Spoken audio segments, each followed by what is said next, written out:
Hi everyone, this is Carolyn Speaks, the state of our world, on Thursday, August 6, 2020. So what is it? Well, the coronavirus is still with us, unfortunately. I think we're going to be stuck with that for quite a while. According to the uh, various reports, the coronavirus has is now up to 4,887,524 cases in the United States, and about 160,000 people have passed away from this virus. What a tragedy.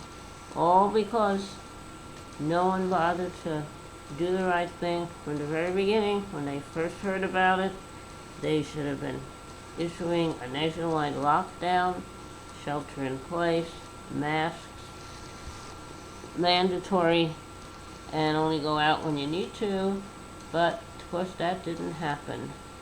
So now we have all these people who have passed away, all these people who are sick. So Trump and his administration definitely have blood on their hands. They're responsible for not taking this seriously, taking no action. So we have good governors around the country who have done a good job of trying to manage this, but we really need a national policy with respect to testing and supplies, personal protective equipment, all kinds of stuff. We need a national policy. Now, today is August 6th, which is the anniversary, a very sad anniversary. On August 6, 1945, the United States uh, dropped a bomb on Hiroshima in Japan, an atomic bomb. First use of the atomic bomb being used. Before they actually used it, while they were developing it, they tested it out in the desert someplace, and they had people currently in the military kind of observe. And a lot of those people who observed the explosion of an nuclear nuclear weapon, ended up getting sick later on. Radiation illness. Now, the bomb was dropped on Hiroshima in August 2020. At the time, President Truman was in charge, and he used, he convened a project called the Manhattan Project, which actually created this nuclear weapon, this atomic bomb. And they said, the Truman administration said we had no other option. If we drop this bomb on Japan, Japan will surrender, and will save many lives of American lives, American soldiers. Maybe 1 million lives will be saved. But they didn't. They did not mention was that Russia had been convinced that they should declare war on Japan, and they were going to do that on August 9th. But the U.S. went ahead on August 6th and dropped this bomb on on Hiroshima in Japan. Many people, about 130,000 people died that day or later as a result of this from radiation burns, all kinds of things. So that was definitely a day that should be a warning not to ever use nuclear weapons, but unfortunately many countries do have nuclear weapons, and we currently have a President Trump who doesn't shy away from making threats with his nuclear weapons. We definitely don't need to use nuclear weapons. We need to deter them, deter their use. We had a nice treaty that President Obama and his staff worked out with Iran, and that was doing very well. And then Trump came in and he withdrew from that treaty. that Iran had signed with many other countries. Kind of like a nuclear weapons ban. But anyway, so August 6, 1945 is when the first nuclear weapon or atom bomb was used on civilians. And then on August 9th, another bomb was dropped on another city in Japan, Nagasaki. I think as a result of both bombings, about 200,000 people died. And one may wonder, well, what's wrong with using the bomb? Look at all the terrible things Japan did in the Far East and Asia during the war. Well, yes, they did do terrible things, but so did the Germans. You know, remember the Nazis, the German Hitler? They did horrible things. So why wasn't the bomb used on Germany to stop him, especially when it became evident of his concentration camps that eventually killed 12 million people? But why wasn't this nuclear weapon, atomic bomb, dropped on Germany instead? Why Japan? Could that have anything to do with racism? Because Germany is European, white, Christian, and Japan is considered not white, Asian, and therefore it's okay to bomb them, but not the Germans. So anyway, that's something to think about. Was that a racist decision to drop the bomb on Japan instead of on Germany?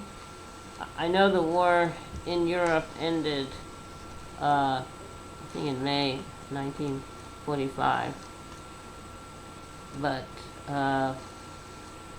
Germany, they were developing this bomb. Why didn't they use it on Germany and end that war earlier? I don't know. Maybe someday we'll find out. But in any case, it's a terrible anniversary. Never should use nuclear weapons. Shouldn't have any nuclear weapons. But unfortunately, now Saudi Arabia and China are working on a deal to get materials that can be used to make a nuclear weapon. That is very bad. But that's the way it is. And we must never ever use nuclear weapons again. We have to strive for peace, not war. Now, we have the ongoing problems of the coronavirus, which is spreading, continues to spread. We have the ongoing problem of the protests after the murder of George Floyd by a Minnesota police officer.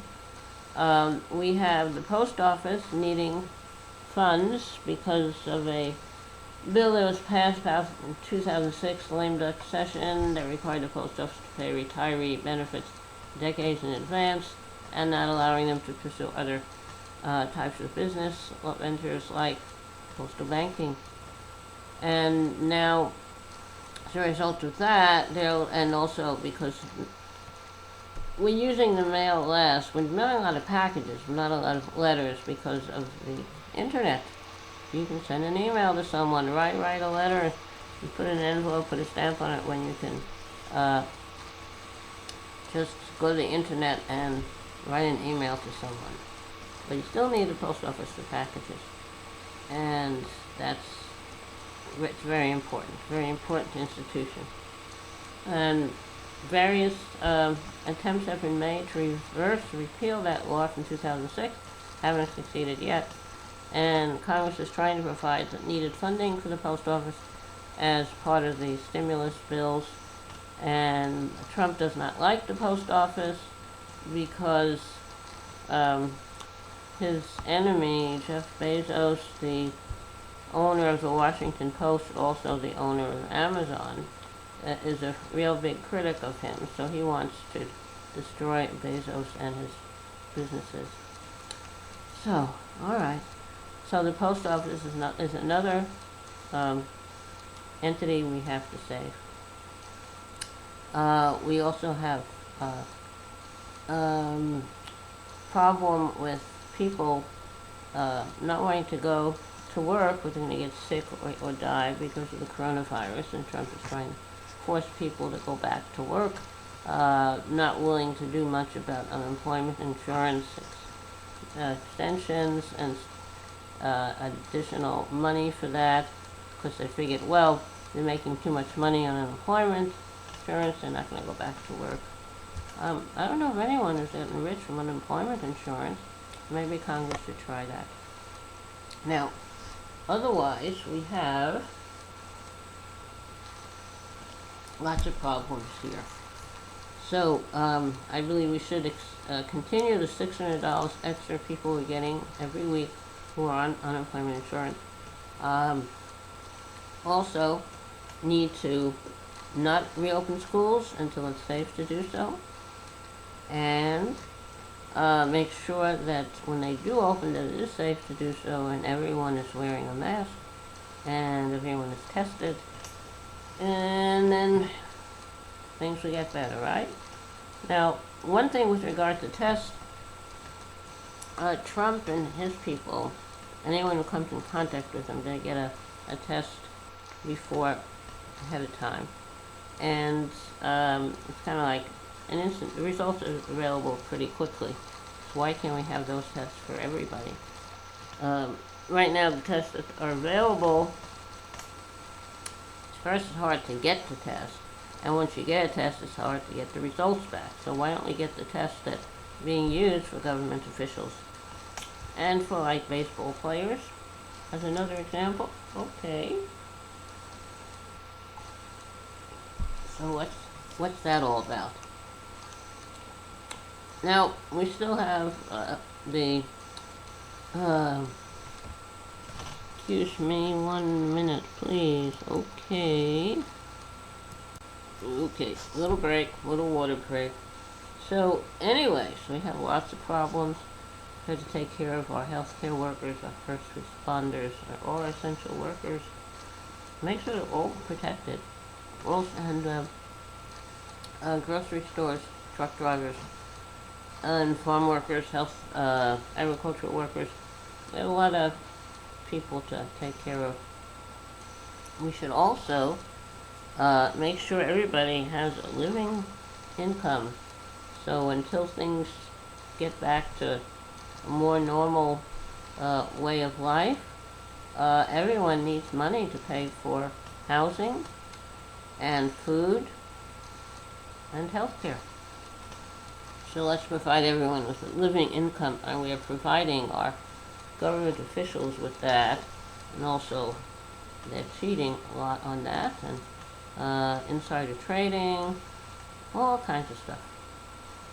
So, anyway, I think we have a lot of things to deal with, so let's get busy. Okay, how about a little song? The song I'd like to sing this evening is Jamaica Farewell, recorded by Harry Belafonte. And here we go. Down the way where the nights are gay and the sun shines daily on the mountain top, I took a trip on a sailing ship, and when I reached Jamaica, I made a stop. But I'm sad to say I'm on my way, won't be back for many a day. My heart is down, my head is turning around. I had to leave a little girl in Kingston Town. Down at the market you can hear ladies cry out while on their heads they bear ackee rice, salt fish are nice, the rum is fine any time of year.